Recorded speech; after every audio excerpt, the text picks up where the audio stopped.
मैं हूं दिन इम्तियाज़ और आज हम एटम के मुख्तलिफ मॉडल्स को स्टडी करेंगे। इसके लिए जो सॉफ्टवेयर हम यूज़ कर रहे हैं वो फेट सिमुलेशन है। 1897 में साइंटिस्ट जे थॉमसन ने अपना एटम का मॉडल पेश किया।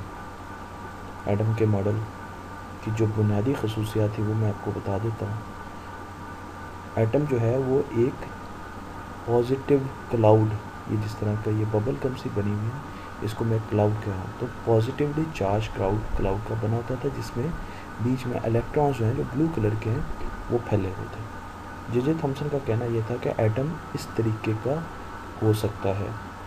मैं अगर आपको फर्दर दिखाऊं तो ये जे थॉमसन का एक मॉडल है जिसमें एटम को सर्कुलर दिखाया गया है गोल दायरे में। उसमें जो मैटर है, जो क्लाउड है बैल, वो पॉजिटिव है, सारा का सारा पॉजिटिव नेचर, और बीच में इलेक्ट्रॉन्स हैं। इलेक्ट्रॉन्स जो हैं वो बीच में हैं। जे थॉमसन के अगर मॉडल को ठीक मान लिया जाए तो हम अब देखते हैं कि हमारे पास किस किस्म के रिजल्ट्स आने चाहिए थे। पर उससे पहले मैं आपको एक चीज़ और बताता हूँ, और वो ये है कि अल्फ़ा पार्टिकल क्या होता है। क्योंकि इस एक्सपेरिमेंट में हम एक गोल्ड फॉयल लेंगे। गोल्ड फॉयल का मतलब है एक सोने की प्लेट, और उस पर हम अल्फ़ा पार्टिकल्स बरसाएंगे। अल्फ़ा पार्टिकल्स जो हैं वो पॉजिटिवली चार्ज पार्टिकल्स होते हैं और हम उनको गोल्ड फॉयल पर बरसाएंगे। अगर आप अल्फ़ा पार्टिकल देखें तो इसमें 2 प्रोटॉन्स होते हैं। ये लाल कलर के जो 2 प्रोटॉन्स हैं पॉजिटिवली चार्ज पार्टिकल्स हैं, और 2 न्यूट्रॉन्स हैं। तो उस पर जो वो आपका जो पार्टिकल है, इस पर जो चार्ज होता है नेट, वो +2 होता है। क्यों? क्योंकि 2 प्रोटॉन्स हैं आपके पास। तो अल्फ़ा पार्टिकल जो है वो पॉजिटिवली चार्ज पार्टिकल है। इसका मतलब ये है कि ये ऐसी चीज़ों से दूर भागेगा जिन पे ओवरऑल पॉजिटिव चार्ज है, और ऐसी चीज़ों के पास जाएगा जिस पे ओवरऑल नेगेटिव चार्ज है। ठीक है जी। और अगर कोई चीज़ न्यूट्रल है जिसमें पॉजिटिव और चार्ज नेगेटिव चार्ज बराबर है, वो अल्फ़ा पार्टिकल ना उनसे दूर जाएगा ना उनके करीब जाएगा, बल्कि वो अपनी लाइन में सीधा निकल जाएगा। तो ये बहुत अहम कुछ मालूमात हैं। तो इसका मतलब ये है कि अगर ये एक एटम जो है उसमें हमारे पास इवनली डिस्ट्रीब्यूटेड इलेक्ट्रॉन्स हैं और बाहर पॉजिटिव हमारा ये सारा का सारा मटेरियल है, तो अगर मैं इस पर अल्फ़ा पार्टिकल्स बरसाता तो उसको क्या करना चाहिए था? उसको स्ट्रेट जाना चाहिए था, बिल्कुल सीधा निकलना। ये अल्फ़ा पार्टिकल्स मैंने बरसाए तो उनकी जो, अगर आप देखें उनका पाथ देखें तो उनको स्ट्रेट जाना चाहिए था।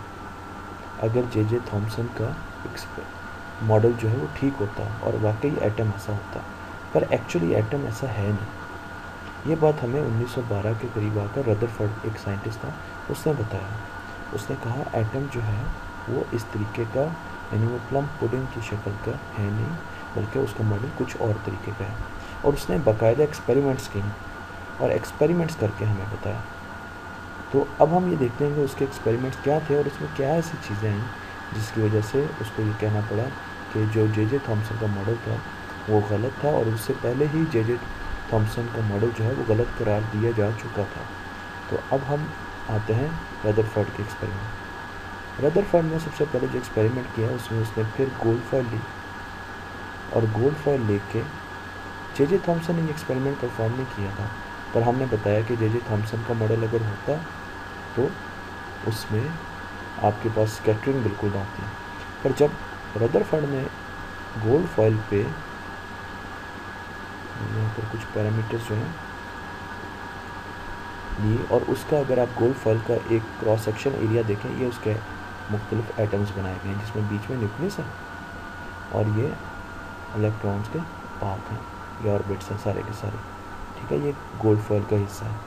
और इसमें अगर हम देखें तो हमने प्रोटॉन्स जो हैं वो 20 रखे हैं और न्यूट्रॉन्स भी 20 रखे हैं, मिनिमम रखे हैं जी। ठीक है, अच्छा, और मैं ट्रेसेस को ऑन करता हूँ, ये मुझे पाथ बताएगा।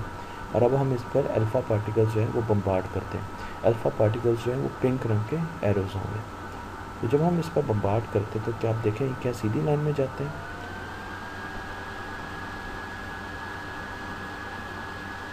क्या आपको कुछ अल्फ़ा पार्टिकल्स बेंड होते हुए नज़र आ रहे हैं? अगर हम यहाँ पर देखें तो ये अल्फ़ा पार्टिकल्स जब गए और न्यूक्लियस से टकराए तो यहाँ पर ये बेंड हुए, इन्होंने अपना पाथ चेंज कर लिया।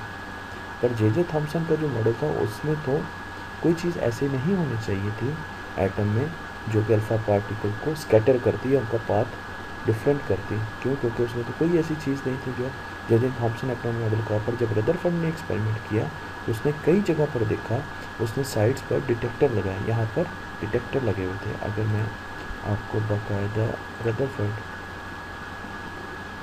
एक्सपेरिमेंट दिखाऊं तो आप यहाँ पे देखें, ये अल्फ़ा सोर्स है, ये रेडियो सोर्स है, यानी यहाँ से अल्फ़ा पार्टिकल जो हैं वो जा रहे हैं, जाके गोल्ड फॉइल पर लग रहे हैं, और सिर्फ सीधे नहीं निकल रहे, हर साइड पे वो जा रहे हैं, डिफ्लेक्ट हो रहे हैं, स्कैटर हो रहे हैं, इधर इधर इधर इधर। और यहाँ पे डिटेक्टर्स थे, ये सारी डिटेक्टिंग स्क्रीन है। तो क्या होता था, ये डिटेक्टिंग स्क्रीन जो डिटेक्ट करती थी, तो रदरफोर्ड को लगा कि शायद इसके बीच में कोई ऐसी चीज़ है जो इस पॉजिटिवली चार्ज अल्फ़ा पार्टिकल्स को दूर भेजती है, अपने आप से रिपेल करती है, अपने आप से दूर भगाती है। और जाहिर बात है कि रदरफोर्ड ने सोचा कि वो ज़रूर कोई पॉजिटिव चार्ज ही होगा बड़ा, जो कि अल्फ़ा पार्टिकल्स को अपने से दूर भेजता है, क्योंकि पॉजिटिव चार्ज एक दूसरे से दूर भागेंगे। अगर नेगेटिव चार्ज होता तो वो तो पास आ जाते। तो रदरफोर्ड ने फिर अपना जो मॉडल दिया, उसमें उसने कहा कि एटम जो है उसके बीच में एक न्यूक्लियस है, और उसमें पॉजिटिवली चार्ज प्रोटॉन्स हैं और न्यूट्रॉन्स हैं, जबकि इलेक्ट्रॉन्स जो हैं वो तो जस्ट बाहर मुख्तलिफ ऑर्बिट्स में मूव करते हैं। और जब भी अल्फ़ा पार्टिकल इस न्यूक्लियस से टकराता है, तो क्योंकि ये भी पॉजिटिवली चार्ज न्यूक्लियस है और अल्फ़ा पार्टिकल भी, उसका भी नेट चार्ज पॉजिटिव है, +2 है, तो वो जैसे इससे टकराने की कोशिश करता है तो वो डिफ्लेक्ट हो जाता है। उससे पहले वो मुख्तलिफ एंगल पे डिफ्लेक्ट होता है, और वो ही डिफ्लेक्शन की वजह से वो हमारे सेंसर्स उनको साइड्स पे जो है वो डिटेक्ट कर लेते हैं। तो बोहर ने कहा, रदरफोर्ड ने कहा कि हमारा जो मॉडल है एटम का, वो उसमें न्यूक्लियस जो है वो की रोल प्ले करता है, और सारे का सारा पॉजिटिव चार्ज जो है वो न्यूक्लियस में है। तो अब हम दोबारा चलते हैं, देखते हैं। अब मैं ये क्या करता हूँ जी, कि यहाँ पर 2 की बजाय 20 की बजाय 20 को हमने देख लिया, अब मैं यहाँ पर 100 प्रोटॉन्स कर देता हूँ। अब हम देखते हैं क्या होता है। बल्कि हम ये करते हैं, पहले प्रोटॉन्स को रखते हैं, 100 न्यूट्रॉन्स कर देता हूँ। 20 के बजाय मैंने इस न्यूक्लियस में 150 न्यूट्रॉन्स कर दिए। अब मैं फिर इसको बम्बार्ड करता हूँ।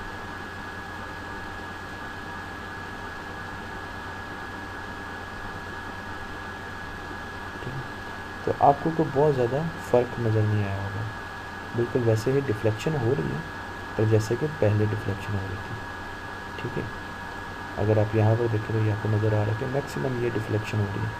अब मैं ये करता हूँ कि मैं यहाँ पर 100 प्रोटॉन्स भी कर देता हूँ। इसका मतलब क्या है कि न्यूक्लियस और ज़्यादा पॉजिटिवली चार्ज जो है वो बन चुका है, और ज़्यादा स्ट्रॉन्ग हो गया। तो अब देखते हैं अब क्या होता है। अब आप पहली डिफ्लेक्शन देखें कितनी दूर से, ये डिफ्लेक्शन यहाँ से हुई, यानी ये न्यूक्लियस से बहुत दूर था, पर फिर भी ये डिफ्लेक्ट कर गया। इसका मतलब कि न्यूक्लियस जो है वो बहुत पावरफुल हो चुका है, वो पॉजिटिव चार्ज को, अल्फ़ा पार्टिकल्स को अपने बिल्कुल भी पास नहीं आने देगा, बल्कि वहीं से, और अभी ये आगे भी डिफ्लेक्ट होगा। ये देखें, अब ये यहाँ पर गया, और दूसरे न्यूक्लियस से देखें कितनी तेज़ी से ये डिफ्लेक्ट हुआ और किस एंगल पे हुआ। क्यों? क्योंकि हमने प्रोटॉन्स बढ़ाए। न्यूट्रॉन्स बढ़ाने से कुछ फ़ायदा नहीं हुआ, क्योंकि न्यूट्रॉन्स ओवरऑल चार्ज जो है न्यूक्लियस को, उसको तो नहीं चेंज करते।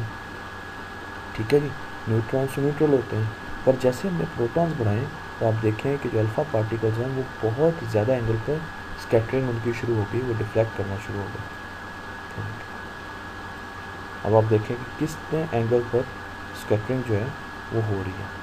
तो जो रदरफोर्ड था, उसने ये सारी चीज़ें देखी, और उस बेसिस पर उसने कहा कि बीच में एटम के जो पार्ट है न्यूक्लियस, वो बहुत ज़्यादा स्ट्रॉन्ग होता है, और उसमें प्रोटॉन्स होते हैं, और बाद में हमें पता ये भी चला कि उसमें न्यूट्रॉन्स होते हैं, और इलेक्ट्रॉन्स जो हैं वो उसके इर्द गिर्द घूमते हैं।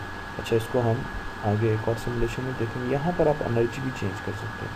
अगर मैं एनर्जी कम कर दूँ अल्फ़ा पार्टिकल्स की,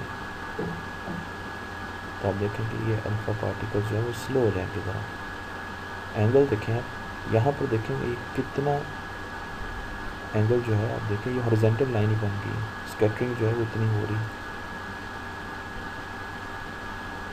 ठीक है। और अगर मैं इसको ज़्यादा कर दूँ मैक्सिमम में, तो फिर आप देखें कि जैसे एनर्जी ज़्यादा होगी स्पीड भी ज़्यादा हो जाएगी,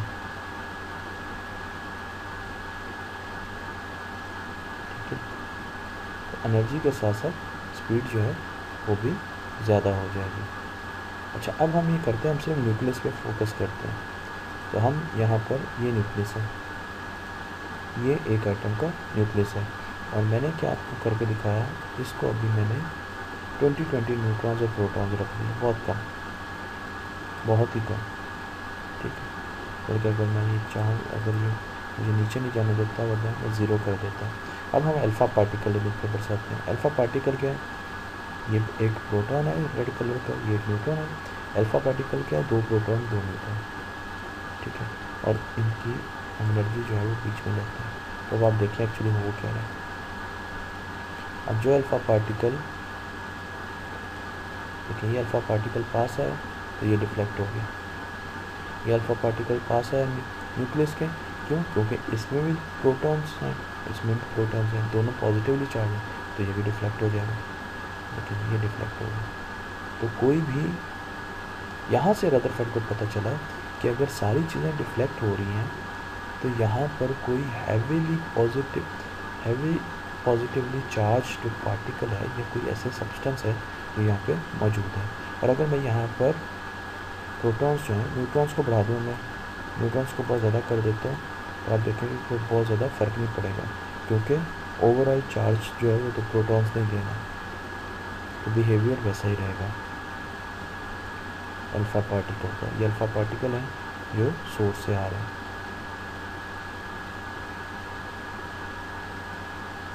अब मैं ये करता हूँ कि प्रोटॉन्स को जो है वो 100 कर देता हूँ। अब आप देखें कि डिफ्लेक्शन कितनी है। अब आप देख रहे हैं कि ये डिफ्लेक्शन जो है कितनी ज़्यादा, तो ये बहुत ज़्यादा पावरफुल हो गई, बहुत ज़्यादा पावरफुल हो गई।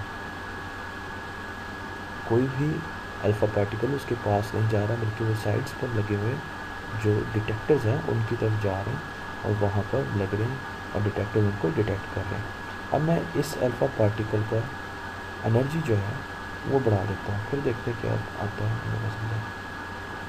अब हम देखें कि अल्फ़ा पार्टिकल्स जो है वो डिफ्लेक्ट तो हो रहे हैं, पर वो कुछ आगे की तरफ भी जा रहे हैं, ठीक है। अगर मैं बिल्कुल ही कम कर दूँ तो ये सामने की तरफ तो जा ही नहीं सकेंगे, बिल्कुल ही आगे ही नहीं जा सकेंगे वहीं पर, क्योंकि इनके पास इतनी एनर्जी नहीं है। इसकी रिपल्शन बहुत ज़्यादा है, रिपल्शन एनर्जी बहुत ज़्यादा है, और अल्फ़ा पार्टिकल की जो वेलोसिटी है वो बिल्कुल भी नहीं है, उसके पास एनर्जी नहीं है। जब मैं उसको मैक्सिमम करता हूँ तो आप देखें अल्फ़ा पार्टिकल जो है डिफ्लेक्ट ज़रूर होंगे, स्कैटर होंगे, पर वो अपनी मूवमेंट जो है वो उसको जारी रखेंगे। तो यहाँ से हमें आइडिया हुआ कि रदरफोर्ड जो है उसका एक्सपेरिमेंट क्या था। जे थॉमसन ने पहले क्या थ्योरी पेश की थी, पर रदरफोर्ड के एक्सपेरिमेंट ने उस थ्योरी को गलत साबित कर दिया, वो उससे पहले भी गलत साबित हो चुकी थी। रदरफोर्ड ने बताया कि एटम जो है उसका जो मेन हिस्सा है वो पॉजिटिवली चार्ज मटेरियल है, और उसकी वजह से अल्फ़ा पार्टिकल्स जाके उससे रिफ्लेक्ट होते हैं, और रिफ्लेक्ट होकर दाएं या बाएं स्कैटर हो जाते हैं, और उसको बाद में न्यूक्लियस कहा गया।